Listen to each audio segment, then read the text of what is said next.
messieurs, bonsoir et bienvenue aux 20h de la télévision du Burkina. À la une de l'actualité ce soir, un chiffre 102,2 millions d'euros en francs CFA, plus de 67 milliards pour booster le développement au Burkina. Cet après-midi, l'Allemagne et le Burkina se sont accordés sur ce montant qui va soutenir 3 années de coopération axée sur la création de perspectives et l'amélioration des performances de l'État. Dans l'actualité également, notre clin d'œil à la saison agricole qui s'installe. Ce soir, l'utilisation des pesticides, une seconde nature des producteurs.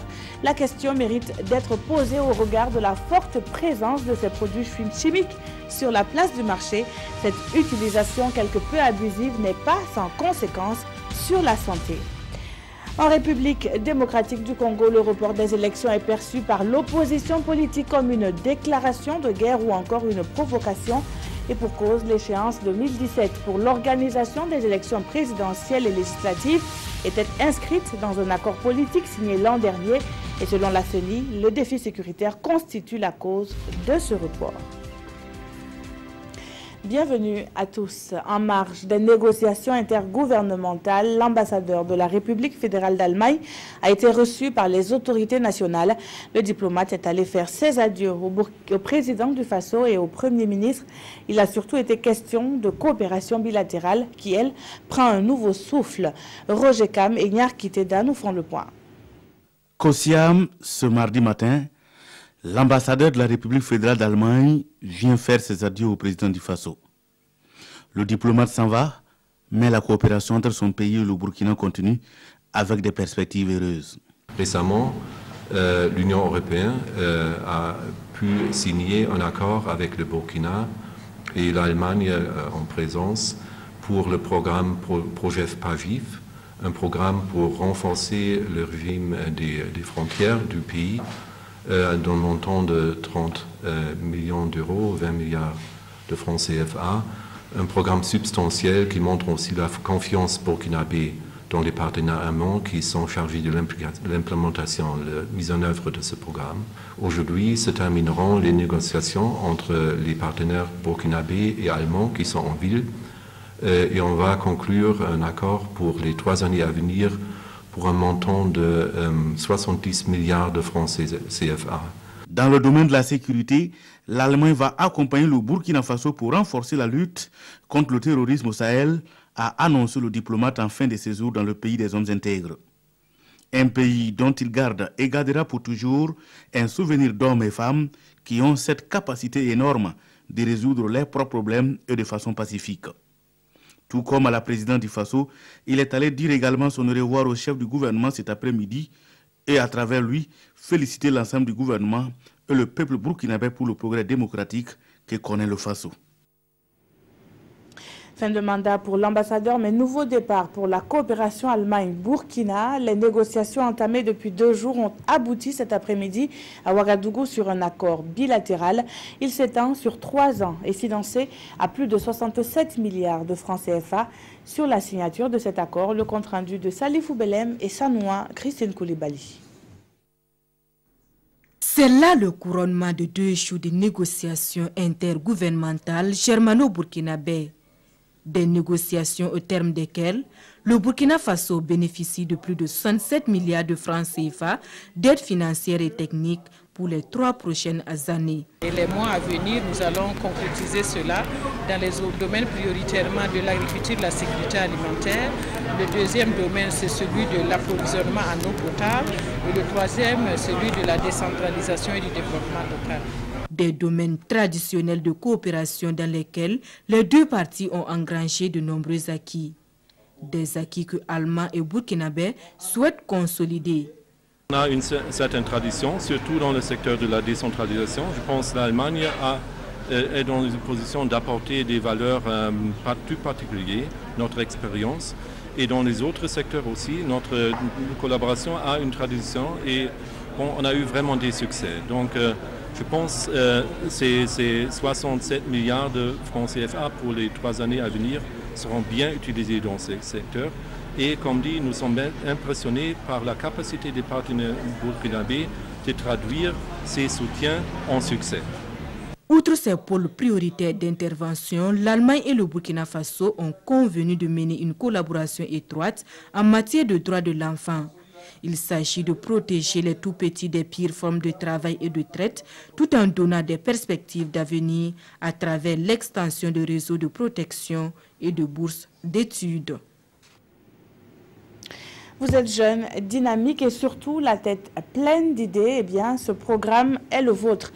Burkina Startup soutient la vision du gouvernement qui veut créer le maximum d'emplois jeunes. Burkina Startup est financé à hauteur de 10 milliards de francs CFA sur 5 ans.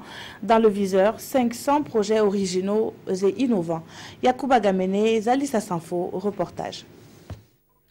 C'est un clic qui vaut 10 milliards de francs CFA. 10 milliards pour financer et encourager les projets originaux et innovants, des projets de start-upers. Le Premier ministre lance ainsi le programme Burkina Startup. Un programme pour accompagner la jeunesse, réduire le chômage, actionner les leviers du développement et faire du Burkina Faso un centre de production. J'ai maintenant encore plus la conviction que le Burkina Faso is back. Et qu'avec un instrument comme Burkina Startup, nous pourrons répondre aux besoins des jeunes. Nous pourrons réaliser la transformation structurelle de notre économie. Et nous pourrons effectivement faire en sorte que le Burkina Faso connaisse une croissance beaucoup plus forte, beaucoup plus solide, beaucoup plus résiliente, beaucoup plus inclusive. C'est à travers le Fonds burkinabé de développement économique et social que le projet sera géré. Les jeunes sont donc invités à libérer leurs génies créateurs et à les soumettre pour bénéficier des avantages de ce fonds. Le Fonds burkinabé devient un partenaire de la société et prend le risque avec cette société pour non seulement la développer ou seulement la créer. Donc en prenant des parts, en devenant actionnaire, donc en devenant acteur au quotidien de cette société pendant un certain temps. On va leur apporter ce qu'on appelle un soutien en termes d'encadrement, de management pour leur permettre de grandir. Et ensuite, quand le fonds sentira que cette structure est assez mûre, le fonds se retirera, va céder ses parts, soit aux membres créateurs ou à d'autres entités et se retirer. Les inscriptions se font uniquement en ligne et chaque année, ce sont 100 projets de start-upers qui seront sélectionnés pour un coût de 2 milliards de francs CFA. Et ce, pendant 5 ans. À terme, ce sont 500 projets dans tous les domaines qui vont être financés. 2 heures d'horloge, c'est le temps qu'a duré l'audience entre Salif Diallo et Guillaume Soro. Les présidents des assemblées nationales burkinabè et ivoiriennes se sont rencontrés au Luxembourg à la faveur de la 43e session de l'Assemblée parlementaire de la francophonie. Plusieurs sujets ont été abordés par les deux personnalités. Ils nous en donnent la teneur. Suivez plutôt. C'est avec beaucoup de bonheur que j'ai retrouvé mon aîné, le président de l'Assemblée nationale du Burkina Faso. J'étais personnellement demandeur donc, de cette rencontre parce que je considère que les relations historiques qui lient non seulement nos deux pays, mais qui lient aussi nos deux institutions, et au-delà, qui lie nos deux personnes, exigeait, nécessitait, méritait que nous puissions avoir un entretien. J'ai eu l'occasion de longuement revenir sur des épisodes donc, de notre vie, de notre relation, et je suis très heureux, mais vraiment très heureux et de la façon la plus sincère que mon aîné, le président Salif Diallo, même si nous ne nous étions pas parlé, avait compris, parce qu'il me connaît du fond du cœur, avait compris que c'était important que nous puissions nous retrouver et nous retrouver dans l'intérêt pour nos deux familles, mais aussi pour nos deux pays. Nos deux pays forment une seule entité historico-politique. Nous avons des relations personnelles qui datent depuis longtemps. Nous avons partagé les mêmes convictions politiques à un moment donné pour vraiment les relations entre le peuple ivoirien et le peuple burkinabé. Et le président Guillaume Soro, au-delà de tout, demeure mon frère. Quand je dis mon frère, c'est mon frère de case. Et nous pensons qu'à travers nos deux institutions, nous devons œuvrer au renforcement des liens entre la Côte d'Ivoire et le Burkina Faso. Et retour à Ouagadougou, la fondation américaine Bill and Melinda Gates s'engage à accompagner les efforts du gouvernement. Après un exposé fait par le porte-parole du gouvernement burkinabé sur les priorités du moment, le choix de la fondation s'est porté sur les initiatives incluant les jeunes, la santé et l'assainissement. Des précisions avec Césaire Carrefour et Zalissa Sanfo.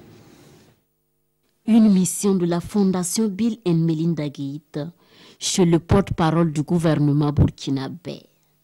Elle veut mieux connaître les priorités du gouvernement afin de planifier les futurs investissements.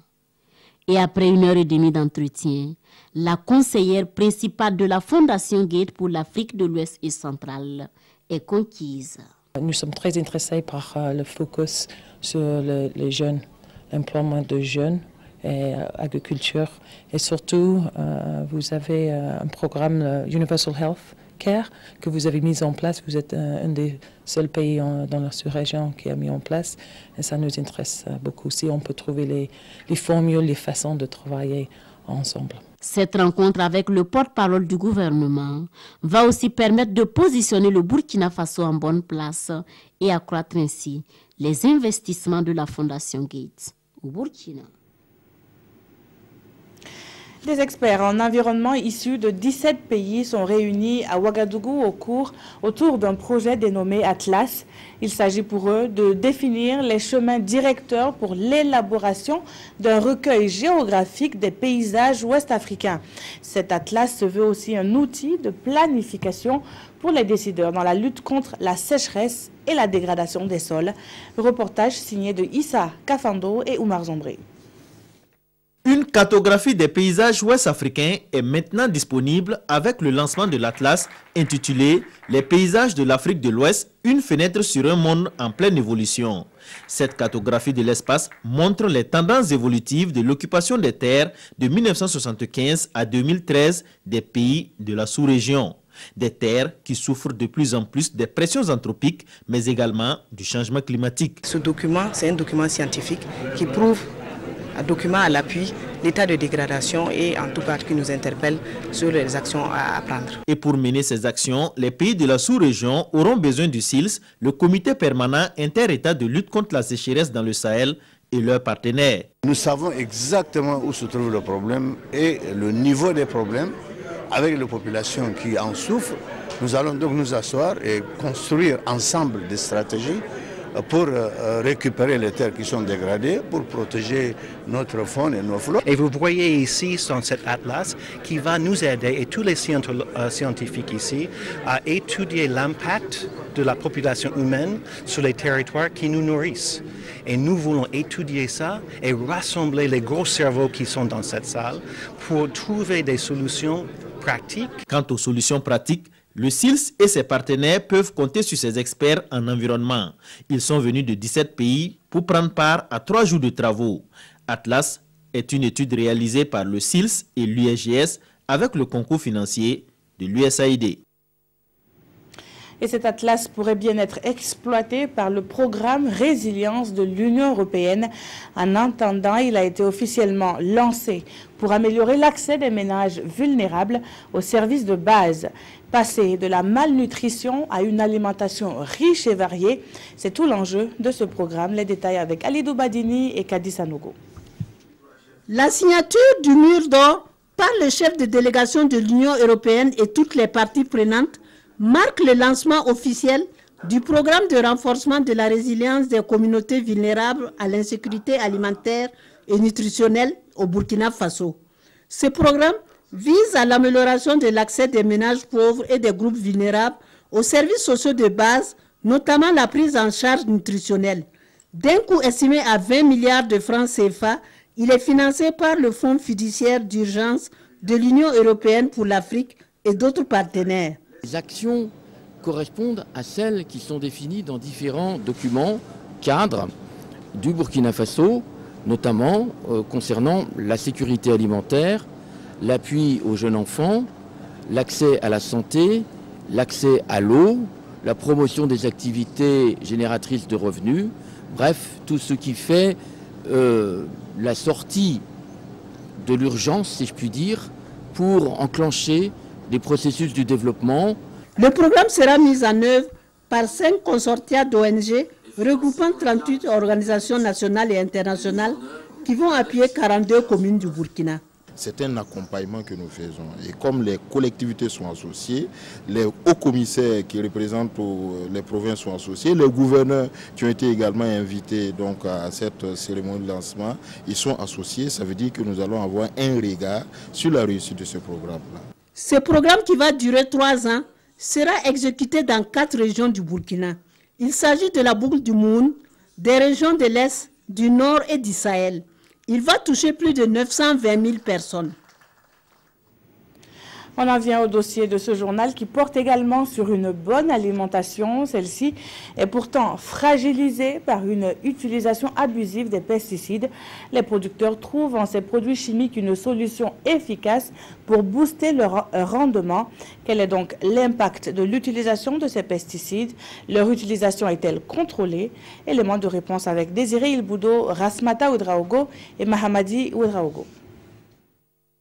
Des bidons vides de pesticides non homologués aux alentours d'une concession. Ces pratiques mettent en péril l'écosystème. Pendant la campagne agricole écoulée, à Tanwalbougou, un village de la commune de Fadangourma, une dizaine de bœufs en pâturage sont morts sur place non loin des champs agricoles. Et des hypothèses laissaient entendre que les animaux ont été intoxiqués. Hassan Diko et ses camarades éleveurs s'en souviennent toujours. 26 de nos bœufs en pâture sont tombés en 2016 à cause de ces produits et une dizaine a péri. Ça a été un coup dur et jusqu'à présent nous n'en revenons pas car ces animaux sont ce que nous avons de plus précieux. Comme on utilise ça sans contrôle, les résidus vont effectivement au niveau des cours d'eau, les eaux de surface où les animaux vont s'abreuver. Au niveau même des herbes, des feuilles et que les animaux peuvent consommer. Et là, il y a des résidus de ces pesticides-là qui sont contenus et qui peuvent rentrer dans l'organisme et provoquer peut-être des anomalies. Souvent même, c'est tout un troupeau qui se trouve intoxiqué. Si ces produits chimiques qui combattent les espèces nuisibles à la production agricole sont dangereux pour les animaux, la santé humaine n'est pas en reste. C'est des substances qui peuvent aller suyer les fruits, alors on peut indirectement consommer ces pesticides-là et qui sont bien sûr nuisibles à la santé. Quelquefois, c'est des troubles digestifs, des nausées, des vomissements, la diarrhée. On peut malheureusement se retrouver avec des signes un peu plus graves comme les irritations des voies digestives. Ce qui est dangereux, c'est le volet silencieux de ces contaminations en termes d'extraction en maladie. Et ce volet silencieux, c'est le fait que ces insecticides accumulés au sein de l'organisme vont avec le temps travailler à désorganiser la multiplication cellulaire et aboutir dans 5, 10, 20 ans à ce qu'on appelle les cancers. La plupart des producteurs se disent conscients de ces dangers, mais chacun y va de sa philosophie. Vous parlez de maladies, ces produits sont même mortels et nous le savons. Après pulvérisation, on a mal au cœur et souvent des démangeaisons. Mais nous consommons le lait et les œufs après et le problème est résolu. Même ces bidons, on les lave avec de la bouse de vache ou de la potasse et nous buvons de l'eau avec. C'est bien de boire le lait. Ça procure des vitamines, ça procure un certain nombre de besoins de l'organisme. C'est bien de manger des œufs, ça contient des protéines qui sont bien pour l'organisme. Mais en réalité, ça ne permet pas à quelqu'un d'éviter d'être intoxiqué par ces pesticides-là. Et boire tous les bidons vides qui ont contenu ces pesticides-là, quelle que soit la manière dont vous allez laver ça. En fait, ça ne résolve pas les problèmes. L'utilisation abusive des pesticides contribue à la pollution de l'environnement, d'où la nécessité pour chaque acteur d'insister sur l'utilisation rationnelle de ces pesticides. À propos du lasso et environnant, la caravane en faveur de la planification familiale se poursuit. Nos caravaniers se sont penchés cette fois sur les plaidoiries menées pour faire adhérer au projet autonomisation de la femme et de la fille burkinabé. Voyons cela avec Konson Koulibaly et Nathalie Sawadogo. Nous sommes au CSPS de Péni, localité située à une trentaine de kilomètres de la ville de Bobo-Dioulasso. Ces deux jeunes filles sont des sœurs. L'une a 15 ans, non scolarisée, et l'autre 18 ans, en classe de 5e. Pour le besoin du film, nous avons décidé de taire leur identité. En la faveur de la campagne nationale de communication pour le changement social et de comportement, elles sont venues sur conseil de leur maman se protéger contre les grossesses indésirées. J'ai mis Jadel, c'est ma mère qui m'a conseillé pour ne pas tomber enceinte. Cette jeune mère d'un enfant est là pour la même cause en attendant de voir sa situation matrimoniale régularisée. Adeline Traoré, élève en classe de seconde, elle a choisi l'abstinence. Je connais par exemple une dizaine de filles comme cela qui sont tombées enceintes en milieu scolaire, des jeunes filles comme moi. Actuellement, je n'ai pas de copains.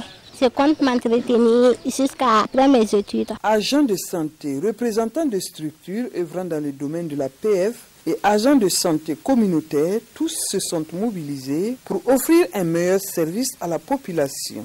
Actuellement, nous sommes à 8 clients, 4 dispositifs intra-utérins, 3 Jadel et puis une cliente qui a pris la pilule. À Péni, dans le milieu scolaire, l'on dénombre beaucoup de cas de grossesse indésirée.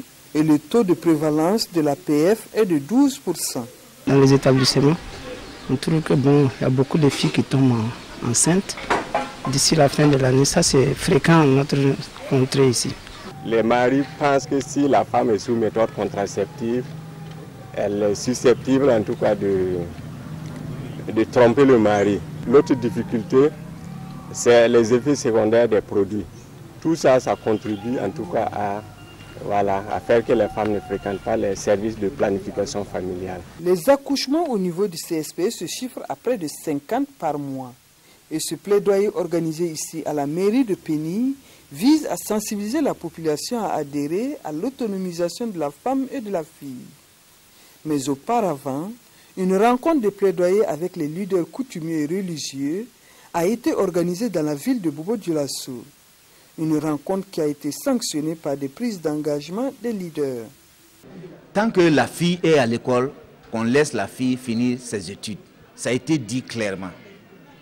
Que le mariage intervienne après l'étude de la jeune fille. Pour l'affaire des planifications familiales, nous avons dit de mettre 2 ou 3 ans, minimum de 3 ans entre les enfants. Et nous avons dit au sein de la communauté que ce n'est pas le nombre d'enfants qui compte. Un enfant bien éduqué vaut mieux que 10 enfants abandonnés. Pour que les femmes puissent jouer leur rôle dans la société, il faudrait leur donner des compétences, des qualités et des valeurs. Ces leaders envisagent les jours à venir mener la sensibilisation auprès des autres chefs de village, de cantons et de quartiers. L'exemple d'une famille unie pour bâtir une nation de paix. La démarche est de la Fédération internationale pour la paix universelle. Au cours d'une conférence publique sur l'importance de la paix dans les familles, des témoignages ont été apportés par des couples. C'était en fin de semaine dernière à Bobo-Dioulasso. Retour sur l'activité avec Bilidou Bazongo et Moumouni Baro. La famille, une école d'amour, de dialogue et de la paix. C'est le thème qui a attiré l'attention des différents couples au cours de cette conférence régionale de Bobo-Dioulasso. À cette occasion, le conférencier a mentionné l'importance de la paix dans tout processus de développement, tout en insistant sur les valeurs de la famille. La philosophie de notre fondateur, la paix commence en réalité dans la famille. Donc, des familles stables pour une nation stable et un monde stable. Tel est notre objectif et notre mission. Donc cette conférence se situe dans le sens de renforcer les couples, surtout en les donnant les rudiments nécessaires pour la stabilité familiale qui va influencer positivement la nation. Pour renforcer les actions de la fédération, plusieurs personnalités sont élevées au rang d'ambassadeurs de la paix. Bon, parlant de paix, la paix commence d'abord dans la famille, donc on va œuvrer d'abord pour qu'il y ait une bonne cohésion au sein de la famille.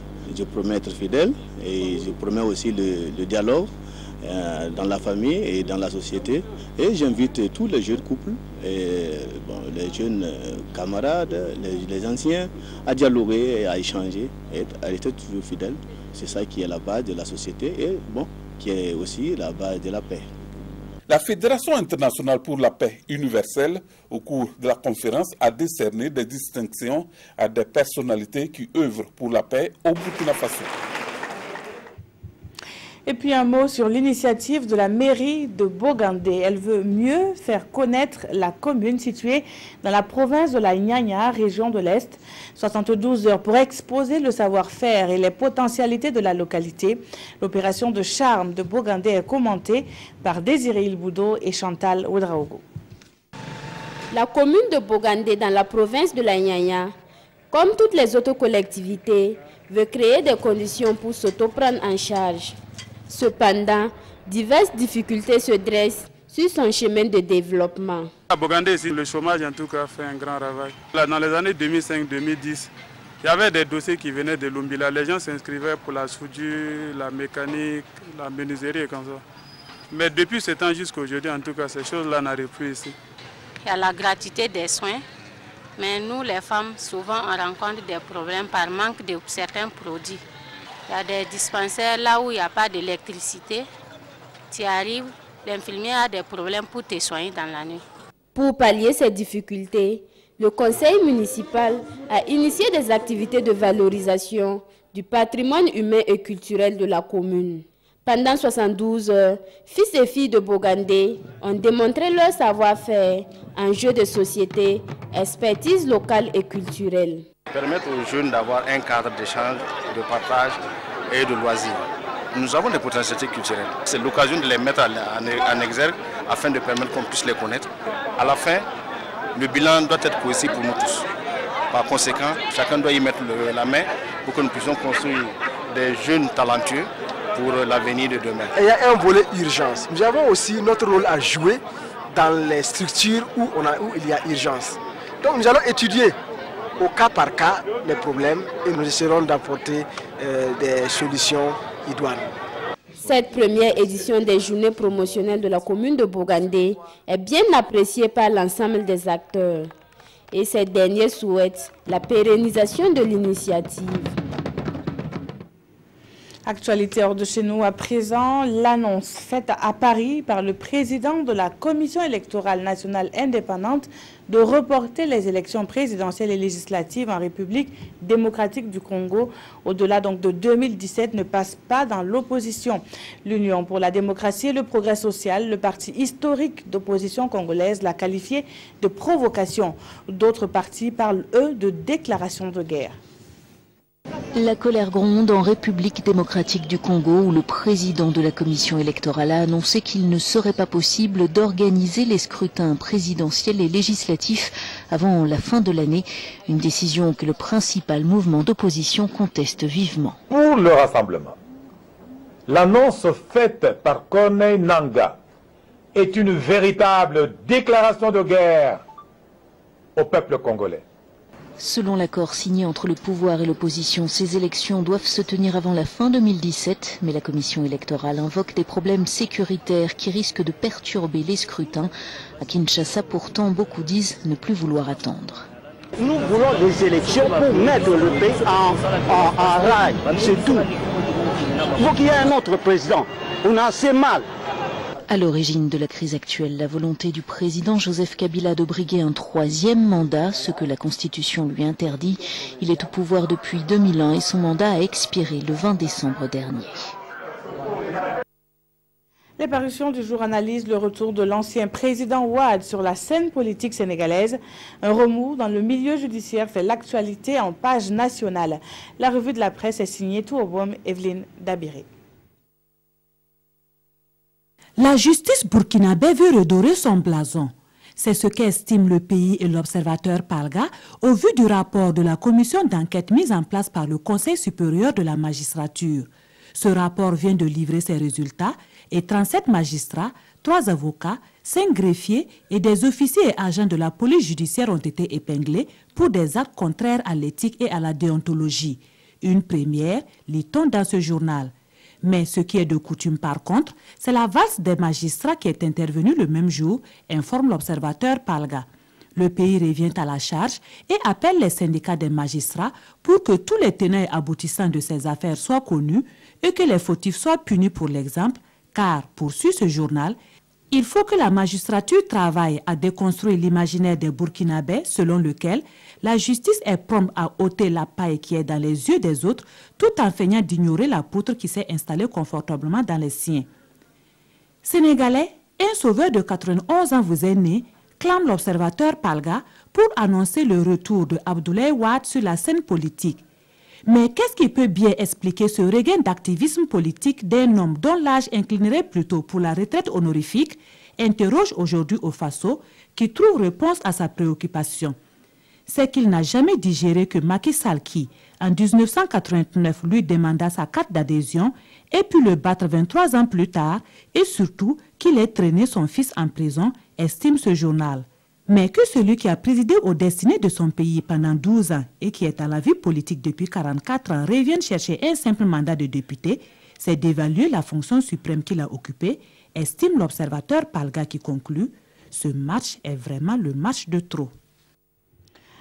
Merci d'avoir suivi ce journal qui s'achève. Très bonne suite de programmes sur la télévision du Burkina.